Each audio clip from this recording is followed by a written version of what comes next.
I think the end of the world's a nice light topic. All right. Let's see. This is true. I like that. Nothing can follow the end of the world. I like that. For those of you who don't know me, I am a teacher. I am a journalist. I'm a writer. I also worked for the official handbook of the Marvel Universe for years, where I got to write about the Mesoamerican gods of Marvel. Also, during quarantine, I co-created a comic book about the founding of Tenochtitlan and the birth of the Aztec Empire. So with that in mind, I forgot to introduce myself. Sorry. Here's my name. Everybody can read that? Okay. That says Kevin Garcia if you were to write it phonetically in Mayan, which, of course, the Maya would never have done, but I'm getting ahead of myself. I'm here to talk to you guys about the Year of the Rabbit and how to prepare for it. Not the Chinese Year of the Rabbit. I believe that's like this weekend, right? No, this is the Year of One Rabbit, the cursed year of the Aztecs. This is a cursed year, a year that was so dangerous that if you spoke about it, it was considered to be just a bad omen. Could you imagine believing that an entire year was cursed? We would never do that today. To kind of get into this and how this works, there were several Mesoamerican calendar systems. They mostly used combinations of nouns and numbers. The average month, if you would consider it like that, would be 20 nouns and then 13 numbers. And then the years would be 4 nouns and 13 numbers. So like that. You get a combination of that. That's how you end up with one rabbit. They were very meticulous in their counting system. What I think is really interesting is that they didn't go, say, December 12th, December 13th, December 14th. Instead, they'd say December 12th, January 13th, February 14th, and so on like that. So that's how you end up again with one rabbit. And if this sounds familiar to you, it's because there was a big hullabaloo in 2012 where everybody said the world was going to end.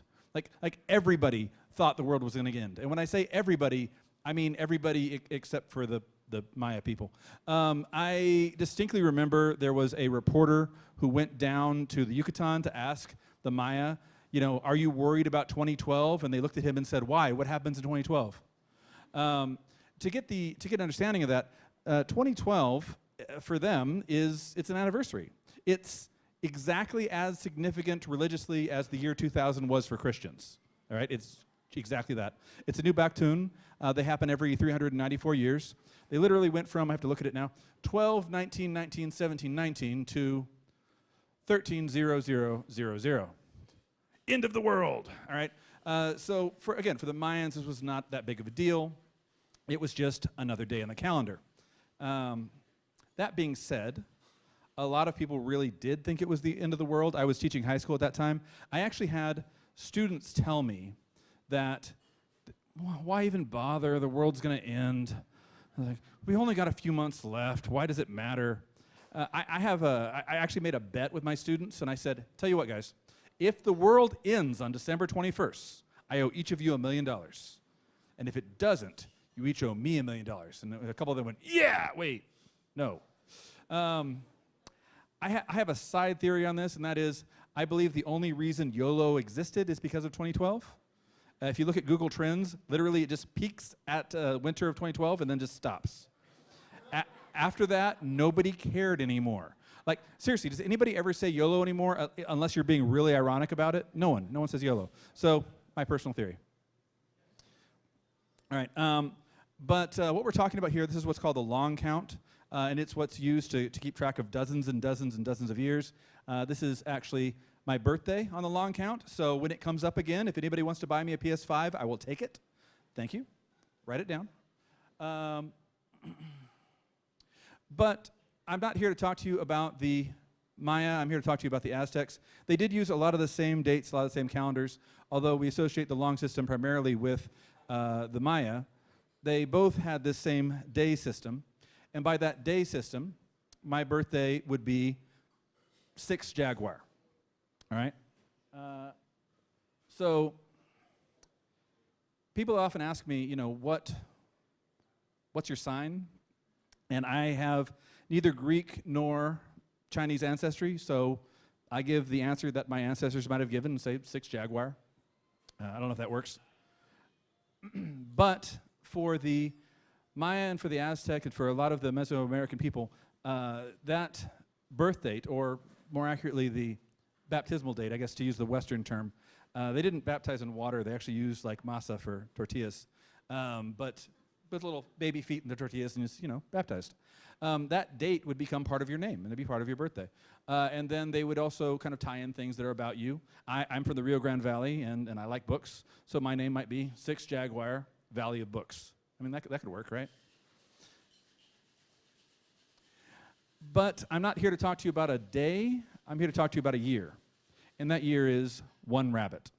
And again, we hear the Year of the Rabbit, we think of Chinese calendar. Again, Mesoamerican calendars also have Year of the Rabbit.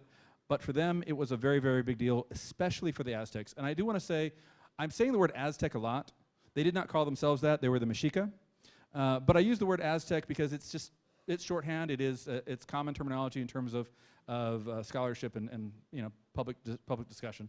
Again, I'm using that for simplicity's sake, but they were the Mexica. So the Mexica, the Aztecs, they believed, like many, many Mesoamerican people, that the world has gone through several cycles of rebirth where the world would be destroyed to make room for the next world. Each of these worlds was ruled over by a god who took the place of the sun. And according to the Aztecs, we were in the 5th sun. So to really get to why the Year of the Rabbit's important, I want to backtrack it for a second and go back to the beginning, go back before the beginning, and talk about the origins of the world. So the first sun was ruled over by Tezcatlipoca. Tezcatlipoca, I like to call him the Aztec Loki. He's a trickster god. He's also one of the most powerful gods. Also, many of the other gods are his variants, so that works out. And for all his power, he really made for a very poor sun because he only gave about half the light that they really needed for a good world. His brother, Quetzalcoatl, said, this isn't going to work. We need to scrap it all and start over again. So they destroyed that world with jaguars. The second sun, ruled by Quetzalcoatl, the feathered serpent himself. Now, this world was great, except it was full of mortals that were very disrespectful and just didn't know how to honor the gods properly. So Tezcatlipoca said, let's destroy it. And they did, with a hurricane. So that's good. The third sun was ruled by Tlaloc, god of the storms.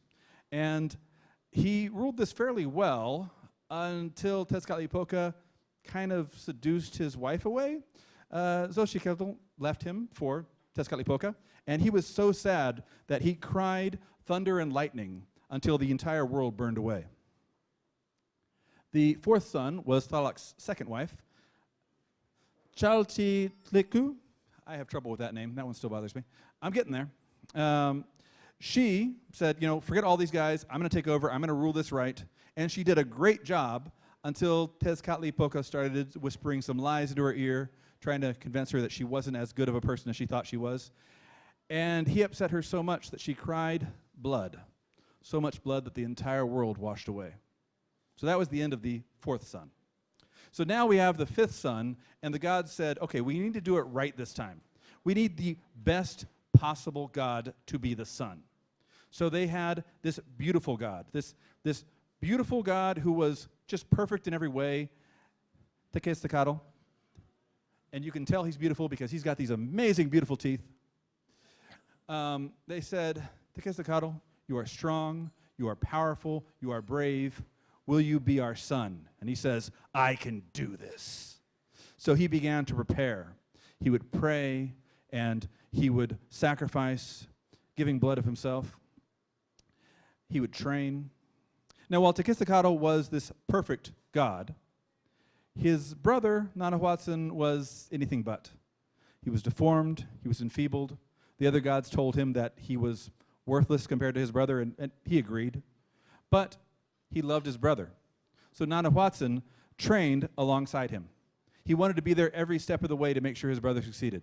He prayed. He did blood sacrifices. He did all the required training. Finally, the day came. We are going to make the new sun. The gods made a massive fire. And they said, Tequescatl, jump in. And Tequescatl said, I'm ready. And he goes up to that fire, and he goes, oh, dang, that's kind of hot. I don't really feel like jumping in fire today. They're like, jump in the fire. And he's like, but, okay, I'm going to give it a running start. Ready, and go. Okay, look, I almost tripped. You don't want to trip into your sun. That's a horrible way to start your sun. Give me a second.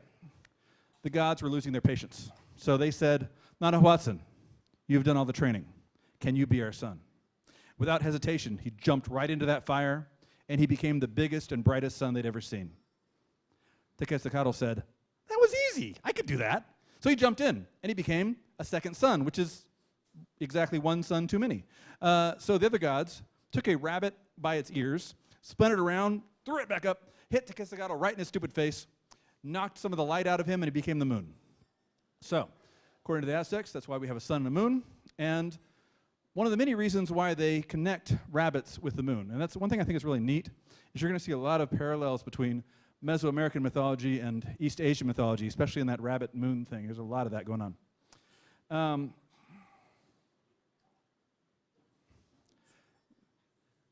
Oh, the marker. Sorry. I forgot there was a camera going on. Hi, Twitch. All right. So the Aztec people believed it was important to honor this promise, this sacrifice that Nanahuatzin made.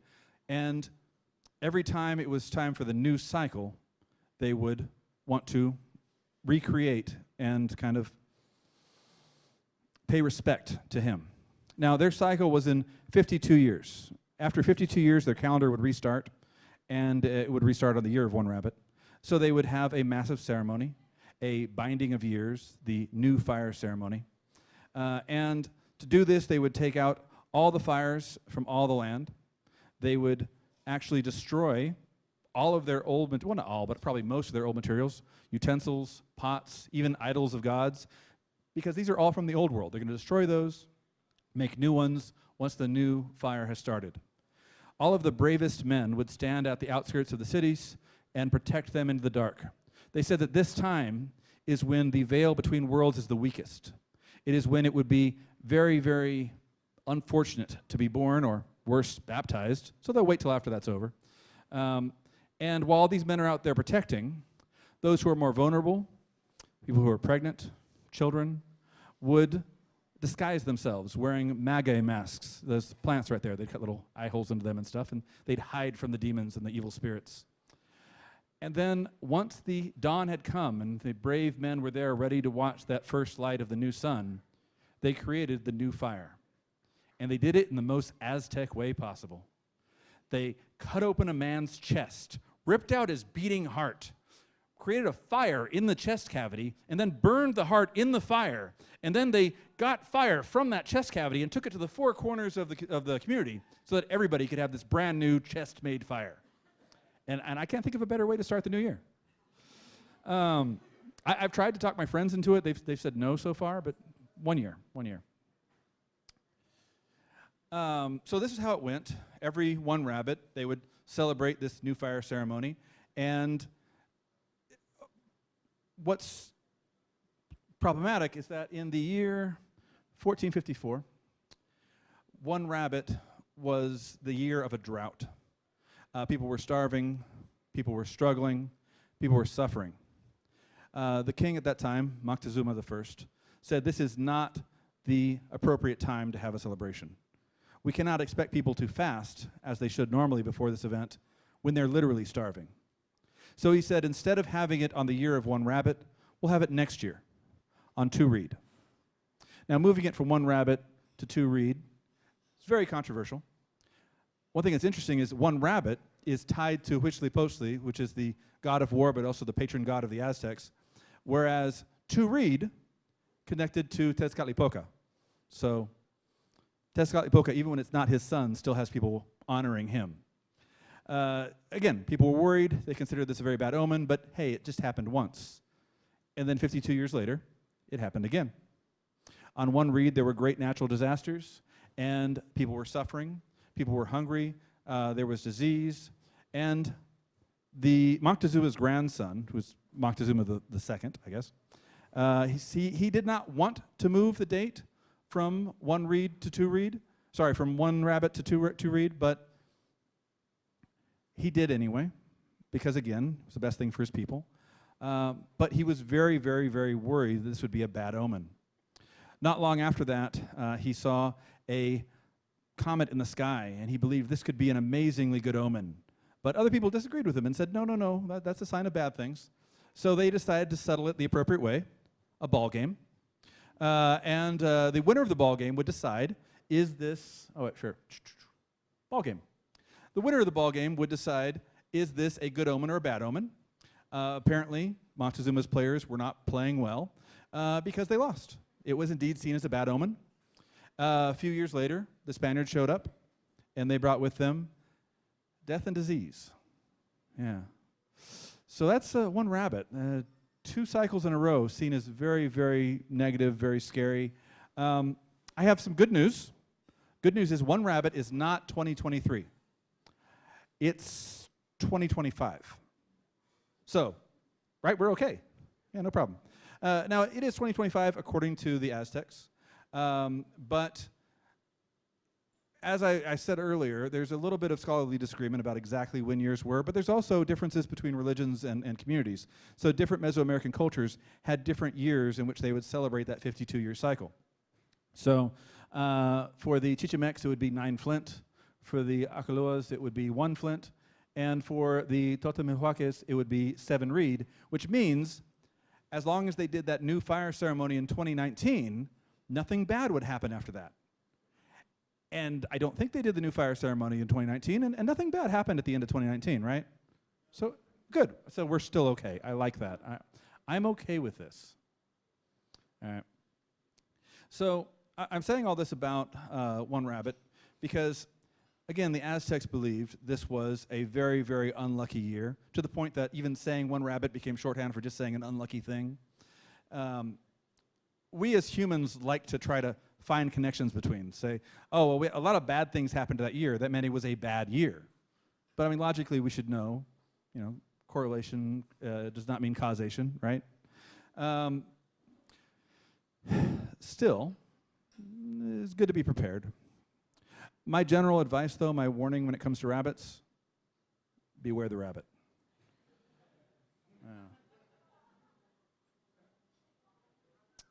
All right. I feel like I ran through this a little bit quick, but I will be able to take a lot of questions. If you'd like to find out more about me, I have an eponymous website, kevingarcia.com. I also have a site, monomythic.com, that I don't really update very often, but it's where I have interviews with writers and artists and creators and stuff.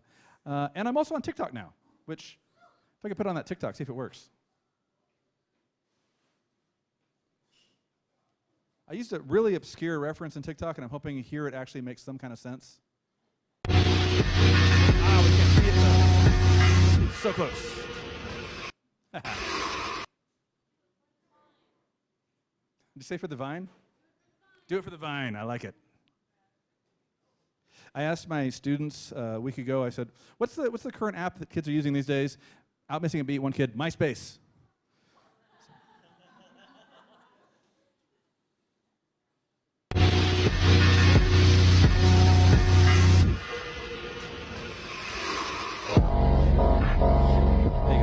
Sun. Yeah. So if you can go back to the slides, if that's all right.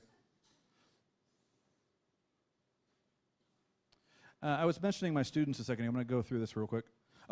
Hey, coming up in March, the weekend before South by, University of Texas at Austin is going to be hosting a BIPOC Pop, where they're going to be having people having discussions about pop culture, comic books, movies, video games, whatever, but specifically how people of color are represented behind and in front of these kinds of, pop culture things.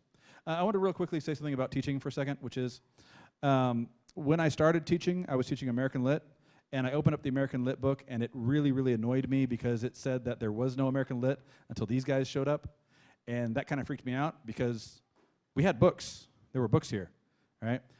They looked like that, and they read like that, and folded like accordions, so that's the thing. Anyway, I want to thank you all very much for my talk about one rabbit, and yeah.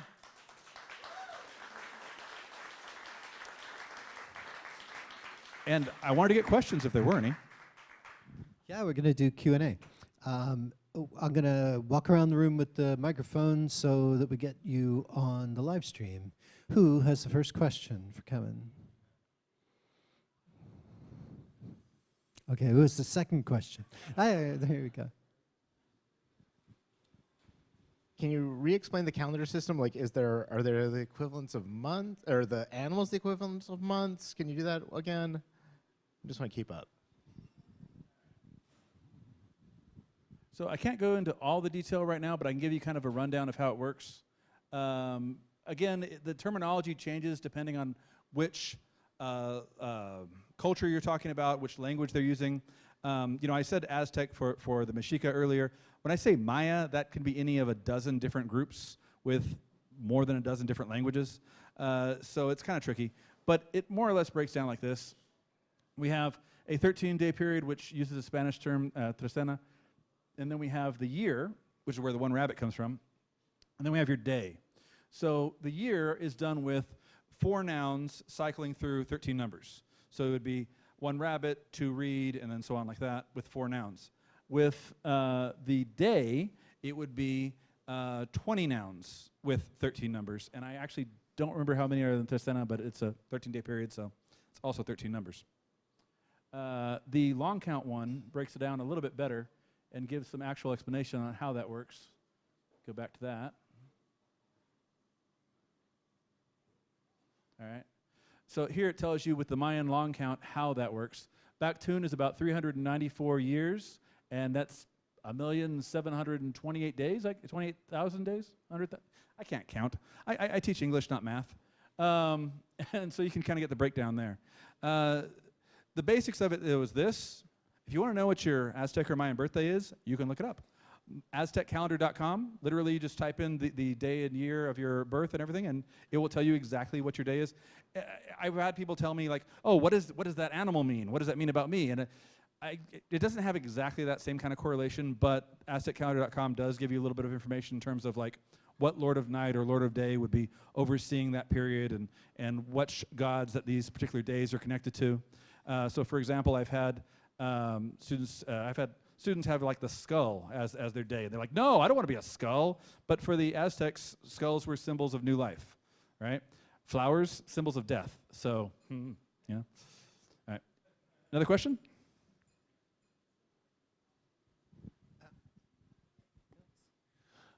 So it's interesting how a lot of different cultures seem to have these different myths of decline and this idea of like a larger scale of time. Was there a sense of a direction to history for the Mexica at this larger scale? Like, is the next sun supposed to be worse or that kind of thing? So I have not seen any. I read a lot of legends and mythology and stories. I've not seen any predictions of what would come after the fifth sun ends, just that they really didn't want it to end. It's not like, say, the Norse, where they would say, here is Ragnarok that is in the future, and here's what will happen after Ragnarok. You know, they didn't have that. Nor does it have a direct progression of, like, godly lineage, like, say, the Norse or especially the Greeks might have, where, like, Thor is the son of Zeus, Thor is the son of Odin, Odin's the son of Bor, and so on, and then Zeus and Kronos and Uranus and all those things. So it's more of a... The gods have many different roles, so it doesn't have like a direct one-to-one necessarily like that. I mentioned earlier that a lot of the other gods are variants of Tezcatlipoca. What I mean by that is Tezcatlipoca is called Black Tezcatlipoca when you are defining the other ones. There's also Red Tezcatlipoca, who is a Xipe Totec, and so on. Each one's a different version of him. Whereas Quetzalcoatl, who is one of the Tezcatlipocas, also has multiple other identities that he has. So those could be separate gods and individuals. There's also no, like, one story. Remember, even though these were written down, even though they did have books, it's still oral tradition. So whereas I gave one origin for the sun and the moon, there are many other origins that are also from Aztec sources. One of the origins, for example, is that Quetzalcoatl was hungry one day, starving. He didn't have any access to food. All that was around him was grass. And then he saw a rabbit, and the rabbit says, oh, you know, great God, I see you. There's plenty of grass here if you want to eat. And he says, oh, I can't eat grass. And the rabbit says, well, then eat me. And he says, I'm so honored by your willingness to sacrifice that I'm going to put you into the heavens. And then that's another origin for the moon. Yeah. I went off from your question a ton, I'm sorry. But there is not necessarily a direct progression, nor is there a what will happen next, just that we definitely need to stop that from happening. One thing I think is really neat is that each of the previous worlds lasted 676 years. If you were to start counting at the first New Fire ceremony within the city of Tenochtitlan, 2025 would be 676 years from then. So that's good to know. So, yeah. Any other questions? Yes. Are there any sources for Mesoamerican mythology in their own words you might recommend? Because the most prominent one most people have probably heard of is the Popol Vuh, but that was transcribed by a Spanish missionary in the 18th century. I'm wondering what you would recommend for sources in the native people's own words.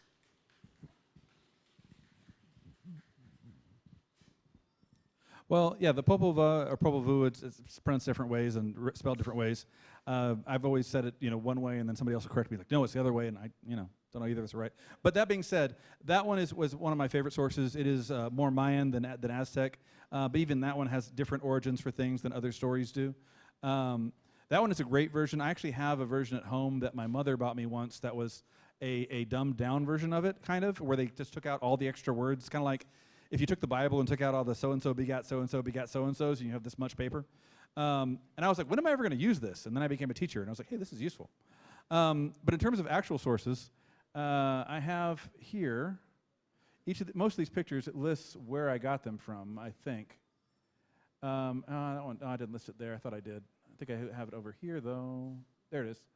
So the Codex Borgia is written by the Aztecs. Trouble is, while the Maya have, or especially like Chol Maya and others, you have these languages that are very, very clearly spelled out, sentences, paragraphs, stories. The ability to read them was kind of lost over time, and it eventually took some translations to get to. In fact, the whole idea of 2012 being the end of the world was a mistranslation. But for the Aztecs, for the Mexica, they had a much less developed writing system. So their writing system was more of just like picture, date, interpret. So that one still exists. You were talking earlier about how, a lot of these are written by Spanish missionaries. A lot of those early Spanish priests were converted indigenous people. So the story I've heard from the Popol Vuh is that it was largely the indigenous converts who were pushing to get that thing written down as quickly as possible before it was lost to time.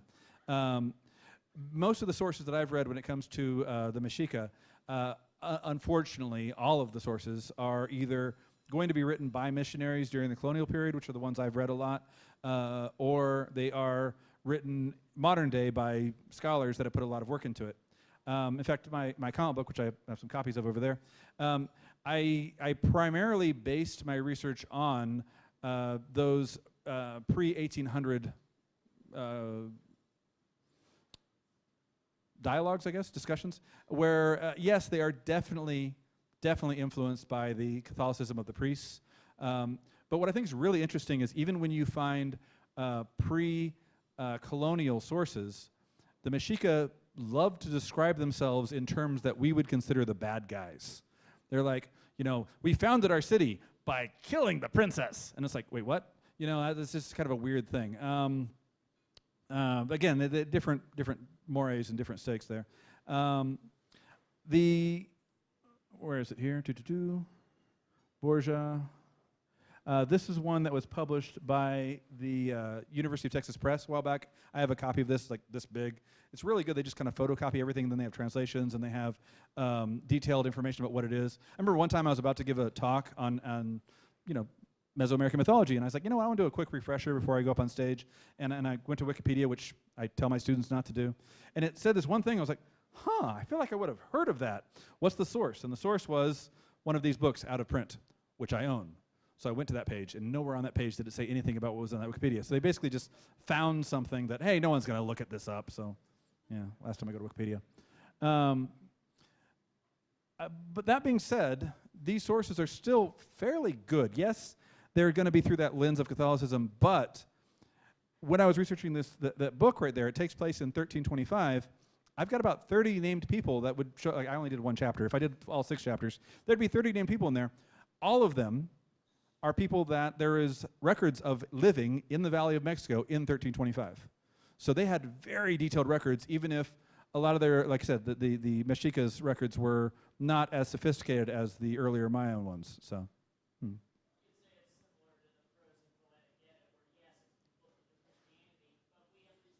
Yes. I was actually thinking of Beowulf, but yeah, exactly. With both the Eddas and then Beowulf, you can tell there's that kernel of that original story there, but you can also easily see where Christianity is seeped in through the top. So, you know, a little bit of overlap. I will say that a lot of the earlier priests that wrote down the stories were doing so from, for lack of a more accurate term, a place of earnestness, in that they really did want to learn about these people, mainly so they could find a better way to convert them, but they really did want to learn about them. And it wasn't until a priest, I can't remember his name right now, came in and said, he came over from Spain, he's like, why do you have all these things? These are horrible, burn them all! And then burn them all. So now we've got, I think, 4 pre-conquest books of the Mexica that still exist. And I'm not really sure how many Maya books, but that's not saying much. Any other questions? I like questions.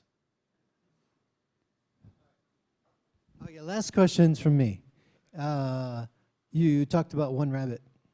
If I'm not mistaken, there's about 400 more. Who are those? The 400 rabbits. I mentioned earlier that the rabbits are tied with the moon in a lot of Mesoamerican mythology. A good part of that is the goddess Mayahuel, who is kind of one of many moon goddesses, I guess you could call her. She, in an interesting story, she was kind of a lover of Quetzalcoatl under his other guise of Hecatl, the wind god. Only they weren't supposed to be together because she was supposed to be pure, and he was doing other things. So her grandmother found out and did what every grandmother does and sent thousands of demons after them to kill them. And when they discovered this, they quickly disguised themselves as plants. He got away, but she got chopped up. And where the pieces of her fell, Mage grew, and she became reborn as the goddess of Mage. And then she married a different god, and they had children, 400 children. One of her many epithets is the Lady of 400 Breasts. So she fed them all at once. Now, the 400 rabbits are also known as the gods of drunkenness because they are considered to have each one of them is like a different thing you can get from getting drunk. Like one of them, it makes you happy. One that confused me was the god of voluptuousness because I was like, what? That doesn't make any sense. I had to look it up. Voluptuous did not mean what I thought it meant. If I said that person is voluptuous, what pops up in your head? Yeah. Voluptuous means likes to flirt. Yeah, it has nothing to do with the way somebody looks.